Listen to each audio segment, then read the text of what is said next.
Story 1. This reminds me of the programs where kindergartens take the children into aged care facilities, and the children pick a buddy and then write letters, draw pictures, and visit their buddy. Story 2. My town actually has an Adopt a Grandparent program at some of the nursing homes. They created profiles with their interests and what they like to talk about so you could choose a grandparent you would get along with well. Story 3. A similar concept is having orphanages for children with elderly living with them, those who don't have a family or have been put up in some kind of assisted living. The kids grow up with grandparents who tell them stories and teach them how to be better people, and the elderly receive genuine love and affection. There are some centers like this in India, and overall the benefits are considerable. The elderly are healthier and happier. The young ones are better behaved and perform well in school. Story 4. It's not the same, but I had adopted grandparents growing up. Basically, when my mom's father died young, her best friend's father stepped in and volunteered to be her surrogate dad. He was my grandpa, his wife was my granny, his daughter, my mom's best friend, is my aunt, and her kids are my cousins. As far as I'm concerned, they're all family. Story 5. There is actually a program that kind of meets this need where I live. People can sign up for a rented grandparent. It allows families that have no living grandparents or limited contact with their grandparents to have grandparents in their life. It helps elderly people who want social contact, and it helps families who want their children to experience grandparents. How you interact with the rented grandparents is up to you and your rented grandparent. So if you want to do a lot together, they match you with someone who wants to be very active. If you want someone more laid back, they match you with a laid back person. They are called rental or borrowed grandparents. You don't actually pay to spend time with them. I should have probably clarified that. People are starting to combine nursing homes and preschools because the children benefit from the elderly and the elderly benefit from the children. Here's an unrelated article about children supporting shelter animals by reading to them and, in return, the shelter animals building up the children's confidence in their reading skill.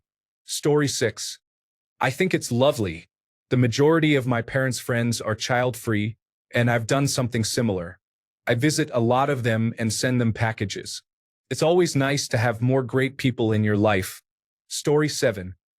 My Japanese grandfather was adopted by a childless elderly couple at the age of 27. This was a way to continue their family line and pass down the family business. I visited his mother, but not his birth mother, as a child. He took care of his parents in their old age, and the business is now 120 years old. Apparently, this was a fairly common practice. My mom did not understand why I thought this was unusual at all. I should also mention that he changed his name and lived as their son until he died. Story 8. I did this as a young girl at 8 years old. My last grandmother died, and I was upset that I didn't have one. One day, while visiting a family friend, my mom and dad suggested I ask her if she could be my grandmother. She said yes, even though she had her own grandchildren. We did lots together when I was a child. Cooking, art, gardening, etc. I think she even taught me a little piano. Then I became a foolish teenager and went through an emo stage and didn't see her as often. She sadly passed away when I was 16. At her funeral, I found out she often talked about me to her own children and actually viewed me as a grandchild. She was amazing, and I am very grateful for her. She was always super nice and kind. I miss her dearly. Teenagers, please make time for your grandparents. Story 9. Nothing wrong with helping or contributing to their well-being, but I doubt anyone would take on the legal responsibilities such as medical costs and housing costs. Story 10. All my grandparents are dead, so I'll adopt 2 sets of grandmas and grandpas. They don't have to be married. You can just argue a whole lot, offer me whiskey, bake me pies, and perhaps give me $5 on my birthday. Please send me your applications for review. And don't get mad at me for putting foil pinwheels in your microwave because I like watching the pretty sparks. Story 11. We had elderly neighbors whose son didn't really care for them, so my mother did. We called them Grandma and Grandpa, and I hope we made their last years a bit better. Story 12. I know a lot of people who have already done this, us included. It's usually elderly neighbors, though. For us, when we moved to our new home, we moved 300 miles away from both of our parents, so our children really felt the loss of their grandparents. At the time, they were only 2 and 9 and talked to anyone. It only took a few days for us to start chatting over the fence, and only a few weeks before our children had a new grandmother. She would have Sunday lunch with us, and we would pop into each other's houses for a cup of tea. She was like a mother to me and my husband. She had children of her own, but they lived abroad, so she only saw them a couple of times a year. When she had to move into a care home, we would visit her, and it was as upsetting when she died as if she had been my mother. She taught the children a lot, and I've never regretted it. Story 13. It would be difficult for the people with Alzheimer's. Then again, they might not remember they were not adopted. Before anyone gets mad, my grandfather went out that way, and it was not pretty. For those dealing with this, you have my sympathies. Story 14. I have friends whose kids don't really talk to them. I'm not sure why, because they're really lovely, amazing people. One year, I found out the guy's kids wouldn't even take his call on Father's Day. So I told him he's now a part of our family, and they're both now extra grandparents. Since my kids' own grandparents were distant, it worked out really well. I love our extra family members. My friends aren't as difficult as some might think. One may not have been the greatest mom. She had her son at 16 and tried hard, but she was still a kid herself. They still talk. Her husband was in a pretty acrimonious divorce as his ex turned the kids against him. Story 15. I have an adopted grandma. Her words. She plays bingo at the club where I used to work and decided I was family. She started calling herself my adopted grandmother, and I love her to pieces. Story 16. In some cases, it is this. I knew a couple who had a child who was born very unhealthy. The boy didn't live past 5 years. Any time after that, they had stillbirths. They adopted a little boy with autism who was about 11, and it's like he adopted them as his parents just as much as they adopted him as their child. His grandparents still spoil him, and he loves his grandparents back. Story 17. I actually adopted a dad, and it was the best thing for both of us. He is actually coming to bring me to the doctors today and to hang out. It is great for those who are in need of a supportive family. Love makes a family, not blood. Story 18. My next-door neighbor is 90. Very active for 90. I would have never guessed she was 90. She lives alone. We actually bought our house from her niece and nephew, as they were moving closer to their grandchildren. She never had children. My children, 5 and 2, call her Granny, and she loves it. She tells us all the time how much we have blessed her by being her neighbor, and she gets so much joy playing with our children. My girls love her so much. I think it's a great idea. Story 19. A while ago, there was a news story in my country about foster teenagers living with elderly people. They helped with chores, and the elderly had someone to spend time with. Everyone seemed really happy, both the elderly and the teenagers. The teenagers enjoyed feeling needed and having responsibility without high expectations. The elderly were kind and loving. That honestly seems like a great idea. Story 20. I adopted my next-door neighbor. Her entire family lived far away, and we loved her, helped her, and made it so she could stay in her home until she died at 92. I miss her a lot. She was calm and fun. Story 21. I never thought about that before. It would be wonderful for someone who has never had a family or is neglected or dishonored due to their gender choice or sexuality to finally have someone to love them and take care of each other. However, the elderly might face several challenges similar to the difficulties that orphans face. Story 22. I would rather not invite a lifetime's worth of emotional baggage into my home, unless this person was exceedingly pleasant. Mostly, I think it would just feel weird for everyone involved. Story 23. My family moved house when I was 8.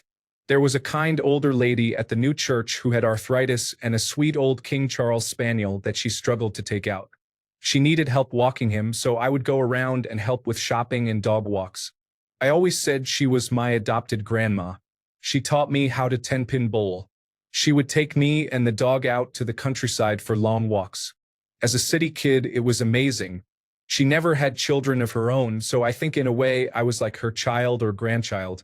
She passed away this morning, and I hadn't seen her in a few years. Tell your loved ones you love them. Life is short, but I have amazing memories. Story 24. Where I live, there is a service called Rentma. Essentially, parents who can't stay home with their sick children or have other commitments and don't have anyone to watch them can rent a grandma. It involves elderly women who don't have much to do anymore and enjoy playing with children. Also, a family always gets the same one or two grandmas so the kids can get used to them. Story 25. Sweet idea. Now combine. Pair orphans with orphaned parents who do not know each other and force them by law to be family. Who cares if they like each other? No, make that a law too. They must love each other or face extermination. Story 26. Loneliness kills. I am a nurse in a nursing home made up mostly of veterans. A few residents have only a friend or old neighbor to check up on them. Some of them have been friends for years and continue to visit after they are put in a nursing home. It's nice to see these relationships because there are so many others who have no one. Unfortunately, COVID-19 has made it difficult for them, and being unable to have visitors takes a toll. Story 27.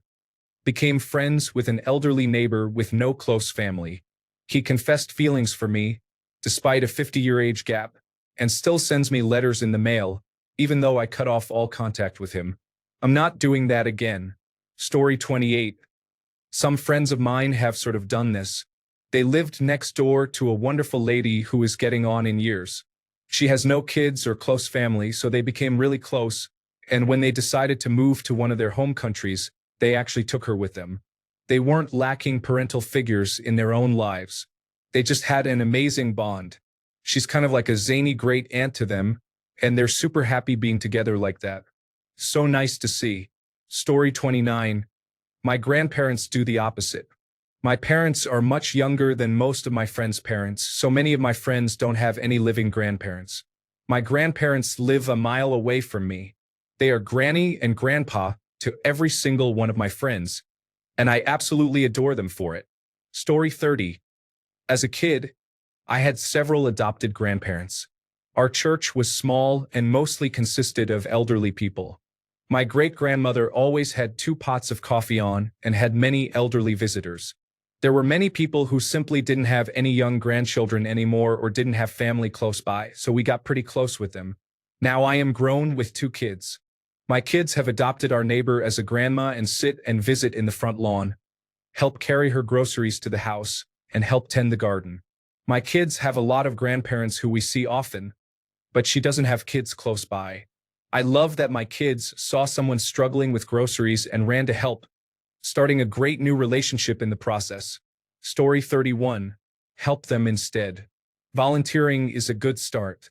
Adopting them is not. Having your child die is something way worse than having a parent or a loved one die. The biggest nightmare for a parent is to die after their children. There's absolutely nothing that could even compare to that.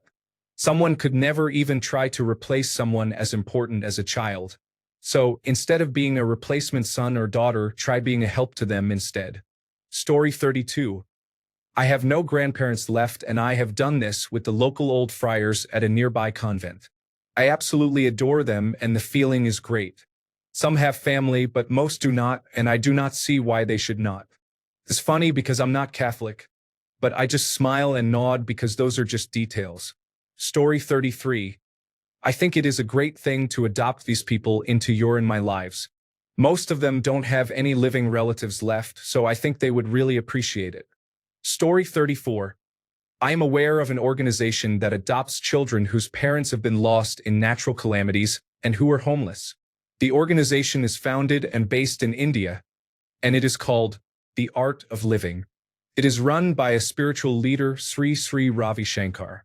They are doing an amazing job by providing these children with shelter, food, clothes, and mainly education. People from all around the world can donate too. Story 35. My coworker's family has done this, and the man's family isn't dead. They're just terrible. He's an elderly man who would work out at the same gym as her husband. The older man disappeared from the gym for a while, and when he came back, he told his gym buddies about how he'd been sick. Apparently, more of the story included how his kids are not great people. One is on drugs and the other is neglectful, and his time while ill was made worse because they aren't helpful. My coworker's husband took an interest in that and started listening closer to stories about this guy's situation after that. It's very fortunate that he did because this guy wound up going downhill health-wise. Fast. In the 6 years since, she's been giving us updates on Uncle Phil. Name changed? But her young kids refer to this man as their uncle now. Uncle Phil has seen some rough spirals. At one point, his kidneys were not doing well at all, and at this point, he is in a care facility thanks to my coworker's family and not his own. Instances of this man's biological children stepping in that time have repeatedly involved them trying to steal things from his house and take money away from him. Her husband now has power of attorney for Uncle Phil, I don't know to what extent. And their family has consistently made sure he is receiving proper care. Who knows how long that guy has left? But at least he can be sure he's got two people with two cute kids who call him family and treat him with respect.